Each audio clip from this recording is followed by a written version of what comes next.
नमस्कार, सलाम दोस्तों। मैं एस बी चावड़ा आज आपके सामने standard 10th Hindi second language उसका जो चैप्टर 20 है एल्बम आपके सामने रखने का प्रयत्न कर रहा हूँ, जिसके लेखक है सुदर्शन जी।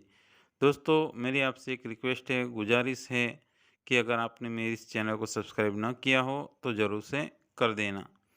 तो दोस्तों, इस लेसन को शुरू करने से पहले हम इसके जो लेखक है सुदर्शन जी, उनका परिचय प्राप्त करने का प्रयत्न करेंगे। लेसन नंबर 20 एल्बम, जिसके लेखक का नाम है सुदर्शन।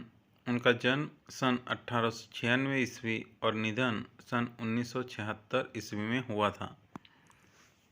सुदर्शन जी का जन्म पश्चिमी पंजाब वर्तमान पाकिस्तान में सियालकोट नगर में हुआ था। इन्हें बचपन से ही कहानी लिखने का शौक था। इन्होंने प्रारंभ में उर्दू में लिखना शुरू किया था, बाद में हिंदी में लिखने लगे। इनकी पहली कहानी सरस्वती नामक पत्रिका में 1920 में छपी थी। हिंदी कहानी क्षेत्र में प्रेमचंद के बाद सुदर्शन जी का नाम लिया जाता है। इन्होंने फिल्मों के लिए भी अपनी कहानियाँ लिखी, जिन पर सफल फिल्मों का निर्माण भी हुआ। सुदर्शन सुमन, पारस, पनघट इनके प्रसिद्ध कहानी संग्रह है। प्रस्तुत कहानी में पंडित शादीराम और लाला सदानंद के बीच जो आर्थिक व्यवहार हुआ, उसमें संबंधों को किस तरह से बचाया गया, उसका मार्मिक वर्णन है। आजकल पैसों के कारण संबंधों में जब दरार पड़ जाती है, तो ऐसे समय में मानव मूल्यों का जतन करने की प्रेरणा इस कहानी से हमें मिलती है। यानी ये जो कहानी है एल्बम, इस कहानी के अंदर सुदर्शन जी ने हमें ऐसे मूल्य का जतन करने की प्रेरणा दी है कि जिसमें कहते कि लाला सदानंद और पंडित शादीराम दोनों के बीच में कहते कि जो व्यवहार हुआ था, उसमें लाला सदानंद कभी भी तगादा नहीं किया, कभी पंडित जी से पैसा नहीं मांगा, और पंडित जी भी पैसा न देने के कारण हमेशा वो कहते हैं कि दुखी रहते थे और किसी न किसी तरह से उनके पैसे देने के लिए इकट्ठा किया करते थे। लेकिन किसी न किसी ऐसी कोई संकट आ जाता था तो उनका पैसा उसमें खर्च हो जाता था। लेकिन फिर भी लाला सदानंद ने कभी भी उनसे पैसा मांगा नहीं, और इस प्रकार उनका जो व्यवहार है हमेशा उनके साथ अच्छा व्यवहार बनाए रखा। और कहते कि उन्होंने इस पैसे को जो वसूल करने के लिए उन्हें कहते कि पंडित जी को एक सलाह दी कि वो एक एल्बम बनाएं और वो एल्बम वो अच्छे दामों में बेचें। तो पंडित शादीराम ने भी ऐसा ही किया। कहते हैं कि उन्होंने एल्बम बनाया और उसे कहते कि अखबार में विज्ञापन दिया, और कुछ ही दिनों में कहते कि वो एल्बम बिक जाता है, और वो एल्बम लेने वाला कोई और नहीं होता, खुद लाला सदानंद होते हैं। और इस बात का पता उन्हें तब मिलता है, यानी कि शादीराम को तब पता चलता है कि जब वो देखते हैं कि लाला सदानंद जब बीमार होते हैं, तो उस समय जब पंडित शादीराम उनके पास बैठे होते हैं और उन्होंने जब सदानंद को ऐसे उनका सर थोड़ा संभालने के लिए जब उन्होंने हाथ लगाया, तो उनके तकिए के नीचे वही एल्बम पड़ा हुआ था। और इस प्रकार शादीराम को पता चल गया कि उनका जो एल्बम जो है वो खुद लाला सदानंद ने खरीद लिया था, और इस प्रकार उन्होंने अपना कर्ज उतारने के लिए जो पैसा है उन्होंने ही दे दिया था। तो इस प्रकार ये जो कहानी है बहुत अच्छी है और मार्मिक है, जो हमें ये मानव मूल्य को किस प्रकार से हमें अपने अंदर उतारना चाहिए, ये सीख हमें इस कहानी से मिलती है। पंडित शादीराम ने ठंडी आह भरी और सोचने लगे कि क्या यह ऋण कभी सिर से न उतरेगा। वे गरीब थे, परंतु दिल के बुरे नहीं थे। वे चाहते थे कि जिस तरह भी हो अपने यजमान लाला सदानंद का रुपया अदा कर दें। उनके लिए एक एक पैसा मोहर के बराबर था, अपना पेट काट कर बचाते, मगर जब 4 पैसे जमा हो जाते तो कोई ना कोई ऐसा खर्च निकल आता था जिससे सारा रुपया उड़ जाता। शादीराम के हृदय पर बर्छियाँ चल जाती थी और वे कुछ न कर पाते थे। इसी तरह कई साल बीत गए। शादीराम ने पैसा पैसा बचाकर 80 रुपये जोड़ लिए। उन्हें लाला सदानंद के 500 रुपये देने थे। इस 80 रुपये की रकम से ऋण उतारने का दिन आता प्रतीत हुआ, परंतु उनका लड़का लगातार 4 महीने बीमार रहा। पैसा पैसा करके बचाए हुए रुपये दवा दारू में उड़ गए। पंडित शादीराम ने सिर पीट लिया। अब चारों ओर फिर अंधकार था। उसमें प्रकाश की हल्की सी किरण भी दिखाई न देती थी। उन्होंने ठंडी सांस भरी और सोचने लगे कि क्या यह ऋण कभी सिर से न उतरेगा। लाला सदानंद अपने पुरोहित की विवशता को जानते थे। वे चाहते थे कि पंडित जी रुपये देने का प्रयत्न न करें। उन्हें इस रकम की जरा भी परवाह न थी। उन्होंने इसके लिए कभी तगादा तक नहीं किया। इस बात से वे इतना डरते थे मानो रुपये उन्हीं को देने हों। यानी पंडित शादीराम जो थे, उन्होंने लाला सदानंद से कुछ रुपये कर्जा लिए थे, जैसे कि 500 रुपये तक उन्होंने कर्जा लिया था। लेकिन कहते हैं कि वो एक एक पैसा जमा करते हैं, लेकिन फिर भी वो उनका ऋण नहीं चुका पाते थे, क्योंकि उनका जो पैसा जो जमा होता था वो किसी न किसी प्रकार खर्च हो ही जाता था। और इसलिए कहते हैं कि ये सब देखकर शादीराम बहुत दुखी होते थे और वे कुछ भी कर नहीं पाते थे। दूसरी तरफ कहते हैं कि कई साल बीत गए। शादीराम ने पैसा पैसा जमा करके कहते हैं 80 रुपये तक उन्होंने इकट्ठा कर लिए और वो सोचने लगे कि कुछ इतना रुपया देकर वो थोड़ा सा अपना जो ऋण है वो कम कर सके। और इसलिए कहते हैं कि जब वो दिन नज़दीक आया, लेकिन उनका जो बेटा है वो बीमार हो गया और सारा पैसा उसकी दवाई दारू में खर्च हो गए। और इसलिए पंडित शादीराम बहुत दुखी हुए। अब उन्हें चारों ओर अंधकार ही दिखाई दे रहा था। प्रकाश की हल्की सी किरण भी उन्हें नहीं दिखाई देती थी। और इस प्रकार वो दुखी होने लगे और सोचने लगे कि क्या ये जो ऋण है वो मेरे सर से कभी उतरेगा नहीं। लेकिन दूसरी तरफ लाला सदानंद जो थे, वो अपने इस पुरोहित यानी कि शादीराम की व्यवस्था को, परेशानी को जानते थे और वे चाहते थे कि पंडित जी भले उसे रुपये न दें, उन्हें उसकी बिल्कुल परवाह नहीं है। और इसलिए उन्होंने कभी उनसे 1 रुपया भी कभी मांगा नहीं था। और इस बात से वो इतना डरते थे कि जैसे कि पैसे उन्हें चुकाने के हों। शादीराम के दिल में भी शांति न थी।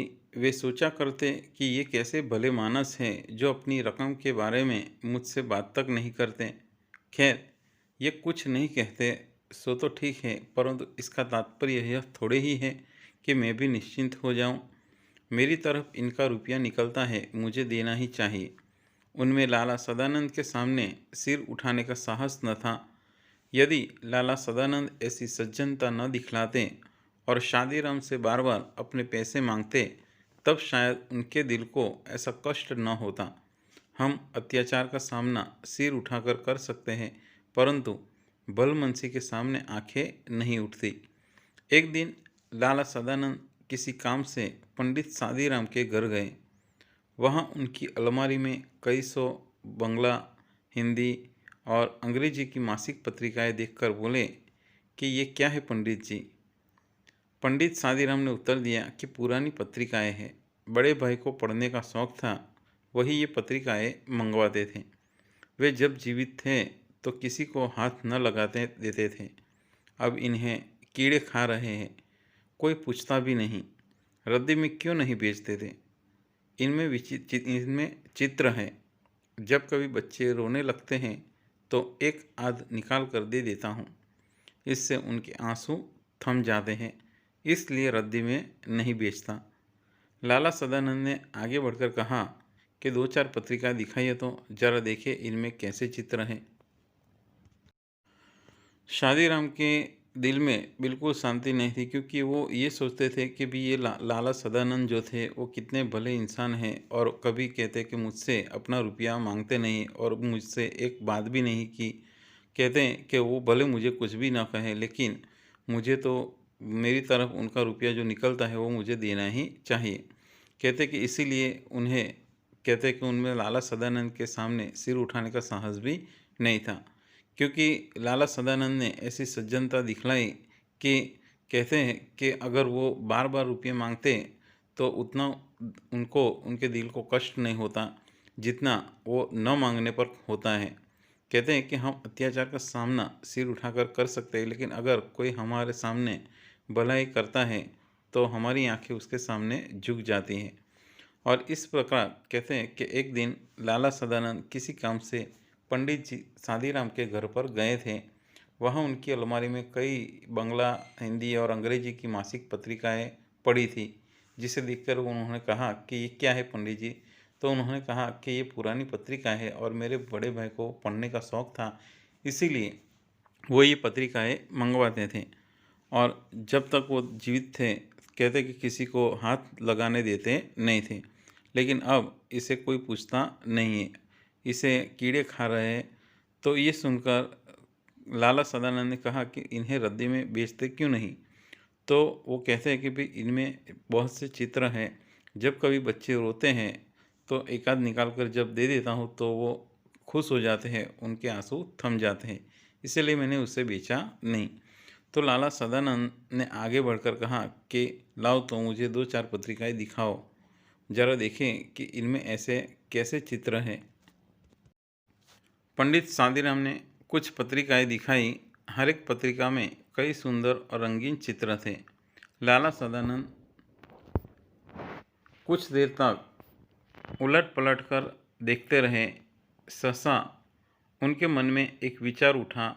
वे बोले कि ये चित्रकला के बढ़िया नमूने हैं, अगर किसी शौकीन को पसंद आ जाए तो आप 1000-2000 रुपये बड़ी आसानी से कमा सकते हैं। पंडित शादीराम ने एक ठंडी सांस भरी और कहा कि ऐसे भाग्य हो तो यूँ धक्के न खाता फिरता। लाला सदानंद बोले कि एक काम करें क्या, तो कि आज बैठकर जितनी अच्छी अच्छी तस्वीरें हैं सबको अलग छांट लें। बहुत अच्छा, जब यह कर चुके तो मुझे कहलवा दें। आप क्या करेंगे? मैं एक एल्बम बनवाऊंगा और आपकी तरफ से विज्ञापन दे दूंगा। हो सकता है यह विज्ञापन किसी शौकीन के हाथ में पड़ जाए और आप दो चार पैसे कमा लें। तस्वीरें बहुत बढ़िया हैं। यानी पंडित शादीराम ने जब कुछ पत्रिकाएं उलट पुलट कर कहते हैं कि उन्होंने देखी, तो उनके मन में एक विचार आया और वे बोले कि ये चित्रकला के बहुत अच्छे नमूने हैं, अगर किसी शौकीन को पसंद आ जाए तो आप उसमें से 1000-2000 रुपये उसके पास से बड़ी आसानी से कमा सकते हैं। तो पंडित जी ने कहते कि एक गहरी सांस ली और कहा कि अगर मेरे ऐसे भाग्य होते तो मैं इस प्रकार से धक्के नहीं खाता। लाला सदानंद बोले कि एक काम करें तो क्या कहते कि आप कहते कि बैठकर जितनी भी अच्छी अच्छी तस्वीरें हैं उसे फाड़ कर छांट कर अलग कर लो, और कहते हैं कि अगर आप ये काम कर चुके तो मुझे कहलवा भेजना। ये सुनकर शादीराम कहते हैं कि फिर आप इसका क्या करेंगे? तो उन्होंने कहा कि मैं एक एल्बम बनवाऊंगा और आपकी तरफ से मैं विज्ञापन में उसे दे दूंगा। हो सकता है यह विज्ञापन किसी शौकीन के हाथ पड़ जाए और आप दो चार पैसे कमा लें, क्योंकि ये जो चित्र जो है, ये जो तस्वीरें हैं बहुत अच्छी है, बढ़िया है। पंडित शादीराम को यह आशा न थी कि कोयले की खान में हीरा मिल जाएगा। घोर निराशा ने आशा के सभी द्वार बंद कर दिए थे। वे उन हतभागे लोगों में से थे जो संसार में असफल और केवल असफल रहने के लिए पैदा होते हैं। वे सोने को हाथ लगाते थे तो वो मट्टी भी, यानी कि मिट्टी ही हो जाता था।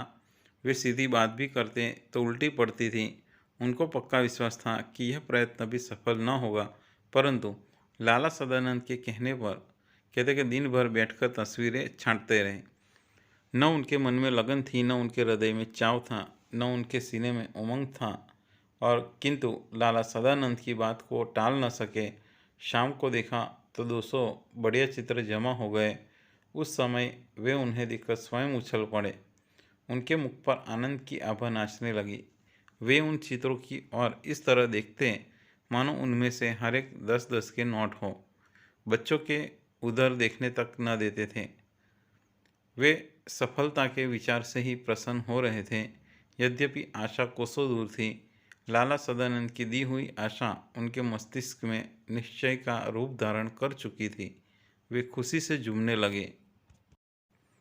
पंडित सादीराम को अपने आप पर यानी अपने पे इतनी आशा भी नहीं थी, इतना विश्वास भी नहीं था कि उनको कोयले की खान में हीरा मिल जाएगा।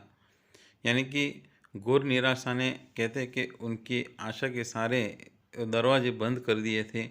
वे उन बदनसीबों में से थे जो संसार में असफल और केवल यानी कि असफल होने के लिए ही पैदा हुए हो, क्योंकि वो जिसे भी कहते छूते थे वो मट्टी हो जाता था। अगर वो कहीं सही बात करते तो वो उल्टी हो जाती थी। और इसीलिए उन्हें अपने आप पर ये विश्वास हो गया था कि वो इस प्रयत्न में कभी सफल नहीं हो गए। लेकिन लाला सदानंद के कहने के कारण उन्होंने पूरे दिन बैठकर इन तस्वीरों को छांट लिया। न उनके मन में लगन थी, न तो आशा थी, न ही के उत्साह था। लेकिन वो लाला सदानंद की बात को टाल नहीं पाए। जब शाम को उन्होंने देखा तो 200 बढ़िया चित्र जमा हो गए थे। और उस समय उन्हें देखकर वो स्वयं उछल पड़े और जैसे कि उनके चेहरे पर एक खुशी की रेखा नाचने लगी, चमक आ गई। वे उन चित्रों की ओर इस तरह देखते थे मानो उनमें से हर एक 10-10 का नोट हो। बच्चों को उधर देखने तक देते नहीं थे। वे इस सफलता के विचार से इतने प्रसन्न हो गए थे। यद्यपि आशा कोसों दूर थी, लाला सदानंद की दी हुई आशा उनके मस्तिष्क में निश्चय का रूप धारण कर चुकी थी और वे खुशी से झूमने लगे थे। तो दोस्तों, आपको मेरा ये वीडियो ज़रूर पसंद आया होगा।